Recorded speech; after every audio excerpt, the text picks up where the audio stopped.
आपको नहीं लगता कि जो कप्तान की प्रेस कॉन्फ्रेंस थी कल, अहमद सईद साहब भी बता रहे थे कि जनाब वो बहुत ज्यादा कंफ्यूज्ड और शेकी कॉन्फिडेंस, इससे पहले शान मसूद का हमने नहीं देखा। वो बड़े कॉन्फिडेंट हैं, बड़े फ्लुएंट हैं और बड़ी अच्छी गुफ्तगू करते हैं, लेकिन कल जो है बड़े थोड़े से शेकी दिखाई दिए।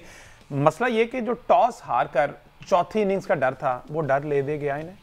देखिए जी, एक ले दे गया। दूसरा, कौन दुनिया का कौन सा ऐसा कप्तान होगा जो एट स्टेज जो है वो कतार अंदर कचार टेस्ट मैचेस खेलने के बावजूद अपनी जो एक उनकी पार्शियल परफॉर्मेंस होती है उसको दिखाने के बावजूद कायम और दायम है। अब उनको इस चीज़ का अंदाजा हो गया हुआ है। देखिए, कुछ हमदर्दी उनके साथ है कि वो कभी कभी बड़ा स्कोर कर देते हैं, कभी कभी उनको परमानेंटली स्कोर, उनको लीड फ्रॉम द फ्रंट करना चाहिए। कप्तानी में उनकी बेपनाह सुकम मौजूद है, ऑलरेडी मैंने आपको बता दिया।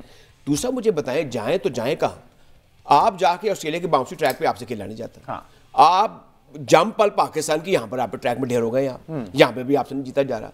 अब ये वो कौन लोग हैं? अब ये तो माहौल तो बनाते हैं कोचेस, सिलेक्टर, क्रिकेट बोर्ड के चेयरमैन, कप्तान, ये माहौल ये बनाते हैं। ये सवाल मेरा भी था कि जंपल इधर किया, लेकिन जवाब ये आया कि जनाब इस तरह की कंडीशन पाकिस्तान को नहीं मिलती। इनको ग्रीन विकेट्स मिलती हैं जहां पर धक्के से बॉल स्विंग हो जाता है, धक्के से वो बैटर के लिए उसी तरह यूज्ड टू हुआ था। ये तो कंडीशन ही अब आई है। नहीं जी नहीं, ये सारी कंडीशन दुनिया में हर जगह जाके लीग क्रिकेट खेलते रहते हैं। कहाँ नहीं गए? ये तो कीनिया भी चले जाते हैं, ये तो यूनाइटेड स्टेट भी चले जाते हैं, ये कनाडा भी जाते हैं। इन्होंने इतनी दुनिया देखी है इतनी कम उम्री में। इनको हर जगह के विकेट के बाउंस का, कंडीशंस का, लोगों का, एटीट्यूड्स का, होटल से ग्राउंड, ग्राउंड से hotel, and then money pouring in, कोई तफक्कुरात तो है ही नहीं है। और फिर बल्ले बल्ले भी है। ये बड़ा ईजी काम हो गया मैं बताऊँ, टू बी अ क्रिकेटर और to be even a commentator like us. अब कहने का मतलब और मकसद ये है कि आप अजहर महमूद की बात कर रहे थे। अजहर महमूद का ट्रैवलिंग की हुई है, अच्छे भले आदमी है, लेकिन देखिए ये वही है जिन्होंने कहा था कि पाकिस्तान में तो देखे जी स्पिनर कहाँ से लाए, स्पिनर है ही नहीं। अब ये एक वो शख्स कह रहा है जो कि मेरे और आप और हमारा सारा नॉलेज इकट्ठा कर लिया जाए तो उनके इल्म में ज़्यादा चीज़ें होनी चाहिए, उनको इस किस्म स्टेट। अब ये इससे अंदाज़ा कर लें कि कितनी केयर फ्री, कितनी कैजुअल क्रिकेट है हमारी यार टॉप। यानी एक आप जो एक क्रिकेट का फ़ैन है जिसको कुछ स्टैट्स का या कुछ कंटेम्प्रेरी क्रिकेट का पता है, उससे आप ये सवाल कर लें तो आप कह देगा जी वहाँ सवात में, वहाँ कोयटा में, वहाँ पेशावर में, लाहौर में, कराची में फलां क्रिकेटर मौजूद है, उसको देख लें आप यही मर्द क्रिकेट का क्या हालात हैं, ये खवातीन के क्रिकेट का। ये खवातीन और हज़ार दोनों की क्रिकेट जो है वो शायद आपने कभी डिस्कस नहीं की, उसके भी अपनी ढंग निराले हैं। और जो मर्दों की क्रिकेट जिसकी इतनी फॉलोइंग है उसमें भी आप देख लें कि हमें एट टॉप कैसे कैसे इशूज़ हैं। दूसरी बात यह है कि चेयरमैन साहब जो हैं वो क्रिकेट खेले होंगे जैसे सब सारे पाकिस्तानी नौजवान के अंदर भी खेले होंगे, लेकिन he need a highly technical man. मैं इसीलिए बार बार तारीफ़ करता हूँ आकिब जावेद की कि ही नो और फिर उनको राब्ते में रहना चाहिए। और मेरे ख्याल में ऑनररी कैपेसिटी में या इन ऑफिशियल कैपेसिटी अपने ऐसे क्रिकेटिंग ब्रेन्स रख लेने चाहिए जो टीवी पर नजर आते हैं, जो बातें कर रहे हैं, जो एक्टिव हैं, उनसे आप मशवरा तो करें, उनसे बात तो करें कि आपको करना क्या चाहिए। अब यहाँ पे जब बात हो रही है अजहर महमूद की और जो उनका मेरे ख्याल में रिकॉर्ड है, उनकी में बुराई कोई नहीं है, शख्सी तौर पे बड़े अच्छे आदमी हैं, क्रिकेट से उनको प्यार भी होगा, लेकिन अगर वो कामयाब नहीं हो रहे तो उनको फिर आप किसी और जगह शिफ्ट कर दें, उनसे किसी और जगह इस्तेफादा कर लें। ठीक है, ये सारी ऐसी चीजें जिससे अब आपको माहौल को बदलना पड़ेगा। सही है, ये बड़ा जरूरी है। बट साहब जिस तरह से भी अजहर महमूद की बात हो रही है, राय साहब ने भी कहा है, अच्छा इन्होंने याद दिला दिया, वो कहा करते थे कि स्पिनर नहीं है। हम जब बांग्लादेश सीरीज हारे तो उन्होंने कहा कि स्पिनर है ही नहीं, क्या करें हम। तो फॉर टाइम बीइंग मीडिया से जान छुड़ाने के लिए ये सभी यही टैक्टिक्स इस्तेमाल करते हैं। अभी आपने भी कहा कि ये तीन लोग जब बात इन ओहदों से हट जाएंगे तो कहेंगे भाई हम तो फास्ट बॉलर थे, हम क्या स्पिनर को बताएं या समझाएं। अच्छा, भट्ट साहब का दोबारा से कॉल उनको बुला रहे हैं। अहमद सईद साहब जो ये जो आपने सॉरी मैं आप का क्वेश्चन में रह गया, ये जो प्रेस कॉन्फ्रेंस वाली बात है, हम अक्सर ये तस्करा करते हैं कि शान मसूद जो है उन्होंने ये शिकवा किया था कि पाकिस्तान 10 महीने बाद जो है वो टेस्ट मैच खेल रहे तो फिर क्या रिजल्ट आएंगे। अब देखें, अगर शान मसूद साहब इसके ऊपर काम करना चाहते हैं, शान मसूद साहब इसके ऊपर अगर दिलचस्पी रखते हैं काम करने में, तो अब तकरीबन 10 महीने का गैप है पाकिस्तान की रेड बॉल क्रिकेट में। अब शान मसूद के लिए एक आइडियल टाइम है कि वो बतौर पाकिस्तान क्रिकेट टीम के कप्तान आइडेंटिफाई करेंगे प्रॉब्लम्स क्या थे, उन प्रॉब्लम्स को हल करने के जो रिसोर्सेज पैदा करने हैं उसके लिए मेरा ख्याल है कि 10 महीने गुड इनफ टाइम है। पॉसिबल ही नहीं कि इतनी शदीद गर्मी जो आगे आने वाली वो घर से निकल के ग्राउंड में जाके मेहनत करें अपनी बैटिंग पे या अपनी स्किल्स पे। इसी तरफ मैं असल में आपको लाना चाह रहा था कि हमारे माजी में जो ग्रेट कैप्टन हुआ करते थे जिनको ये पता होता था कि मतलब सिलेक्शन किस तरह से करने। इमरान खान ने वसीम अकरम को किस तरह पिक किया? वसीम अकरम ने कोई फर्स्ट क्लास क्रिकेट नहीं खेली हुई थी। वसीम अकरम एक नेट में बॉलिंग करवा रहे थे, इमरान खान वहाँ खुद मौजूद थे जो टीम के कप्तान थे।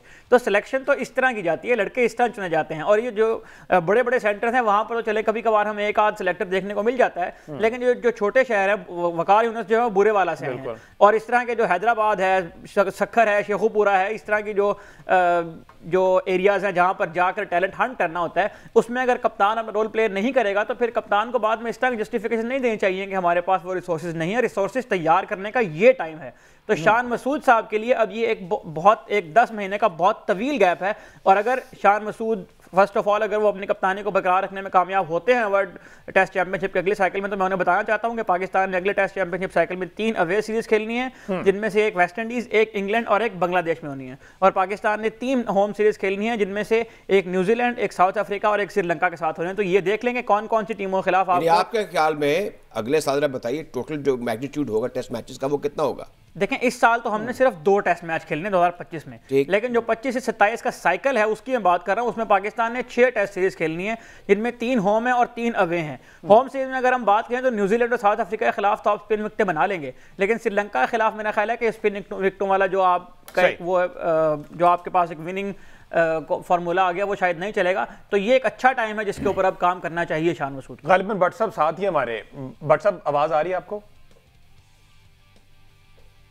अच्छा चले, अभी भी कोई टेक्निकल इशू चल रहा है। अच्छा, सवाल मेरा ये है कि अब वही बात आ जाती, मैं भट्ट साहब से इसलिए पूछना चाह रहा कि इन फ्यूचर ये आला ओहदों पर भट्ट साहब भी डेफिनेटली विराजमान होने जा रहे हैं, तो क्या ये भी जब उन ओहदों पर जाएंगे तो वहां पर उस कुर्सी की कशिश ऐसी है कि पूछ लें पहले वहां पर बंदा कोई भी चीज हो रही हो वो कहता है सब अच्छा है, जैसे ही वहां से निकलता है फिर कहता है कि जनाब वहां पे भी खामी थी, वहां पे भी खामी थी, मैं ये नहीं कर पाया, मेरे पास इख्तियारात नहीं थे। तो ओहदों पे होते हुए राजा साहब आपने माशाल्लाह इतना सारा टाइम देखा हुआ है, पीसीबी हेडक्वार्टर पे रहे हैं, सबसे आपकी यारी दोस्ती है, ऐसा क्यों होता?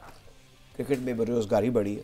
अच्छा, दूसरा एक कल्चर है, वो कल्चर ये है कि आप जो शख्स पोजीशन में, बेरोजगारी क्या बढ़ी है? हम वर्ल्ड कप में टीम से ज्यादा सब मैनेजमेंट के स्टाफ लेके गए थे सर। नहीं, आप क्रिकेटर देखें ना, फर्स्ट क्लास और टेस्ट क्रिकेटर कितने फार्क बैठे हैं।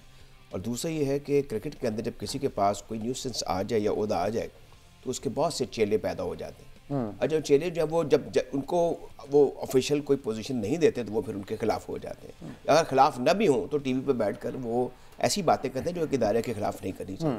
मतलब ये हमारा एक इशू है। अब जहाँ तक आप बात कर रहे हैं कि इतने लोग साथ चल रहे हैं और ये सारे नाकाम हो रहे हैं, हमारे यहाँ पे तो रेजिग्नेशन की तो कोई ऐसी बात है नहीं कि मैं ये काम नहीं कर सका लिहाजा मैं फोरगो कर रहा हूँ। जहाँ तक इस वक्त हमारे क्रिकेट के जो हमारे जो मैनेजमेंट की का ताल्लुक है, eight top Aqib Javed has delivered.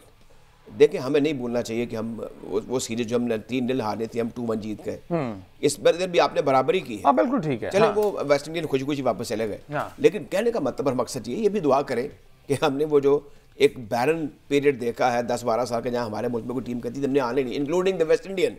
चले ये भी इसको इस तरफ देख के अपने वो आपको खुश कर लें। और दूसरी बात ये है कि हमें एक चीज़ गुफ्तगू करते हुए ज़रूर कि आवाम को जो पहले पिसे हुए महंगाई से और सियासी जबरी से, उनको कोई अच्छी खबर ही सुनानी बिल्कुल अच्छी खबर। और वही खबर दोबारा से मैं सलमान भाई से जानना कोशिश करूंगा, वही बात अगेन कि अजहर महमूद साहब ने कहा कि जनाब हमारे पास स्पिनर नहीं है, अगेंस्ट बांग्लादेश सीरीज हमें बदतरीन शिकस्त हुई, तो उन्होंने कहा स्पिनर ही नहीं, मैं क्या करूं।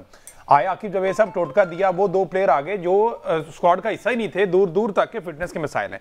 अब ये फॉर टाइम बीइंग इस तरह के एक्सक्यूजेस देना मीडिया के प्रेशर को हैंडल करने का एक टैक्टिक है, या फिर इस ओहदों पर, इस तरह के ओहदों पर ये सभी का ये हाल होता है?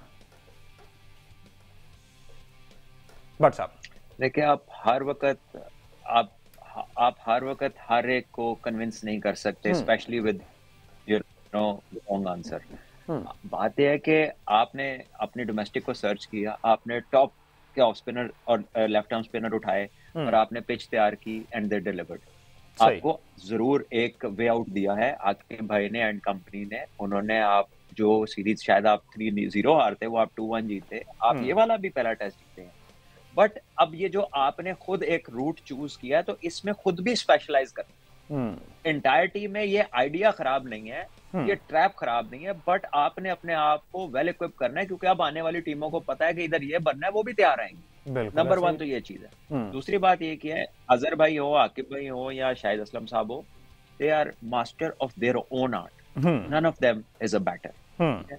जब आप डिटेल की बात करते हैं, they can not go beyond a certain range, जो उन्होंने पढ़ी है या देखी है या टैक्टिकली जो बैटिंग को जानते हैं उतना तक तो वो बता सकते हैं। जो आगे डिटेल्स हैं, अगर एक काम खुद उन्होंने नहीं किया और नहीं किया, इसमें कोई ढकी छुपी बात ही नहीं, ठीक है, तो उसमें वो एक लिमिट तक ही गाइड कर सकते हैं ना। तो अब क्योंकि आपने एक स्पेशलाइज्ड रूट चुन लिया है कि सर्टेन टीमों के खिलाफ होम सीरीज में ये वो तरीका होगा जिससे हमने पॉइंट्स लेने हैं टेस्ट चैंपियनशिप में, तो उसके लिए आपको प्रिपेयर होना है। जब दुनिया की टीमें ट्रेवल करती हैं ना, ऑस्ट्रेलिया जाती हैं, तो ऑस्ट्रेलिया का लोकल बंदा हायर करते हैं जो उन्हें कंडीशंस और उस सिचुएशन का गाइड कर रहा होता है कि यहाँ पे कौन सी किस तरह की आपने शॉट मारनी है, किस तरह की लेंथ पे बॉलिंग करनी है। इसी तरह आपको पर्टिनेंट आदमी चाहिए जो रेलेवेंट हो, जो स्पेशलाइज करता हो इसके अंदर। मैं ये नहीं कह रहा कि ये तीनों खराब हैं, लेकिन इनकी एक्सपर्टीज डिफरेंट है, ठीक है। So there is nothing wrong in the statement, उसको दिल पे ना ले, जस्ट थिंक अबाउट के बात क्या हो रही है। बात ये हो रही है कि भाई एक चीज आपकी नहीं है, ठीक है। इमेजिन योरसेल्फ कि दांत च बड़ी तकलीफ हैगी है, तो मैनू दसो तुसी किदे कोल जाओगे, घोड़ियां दे डॉक्टर कोल जाओगे, डेंटिस्ट कोल जाओगे? बिल्कुल सही है।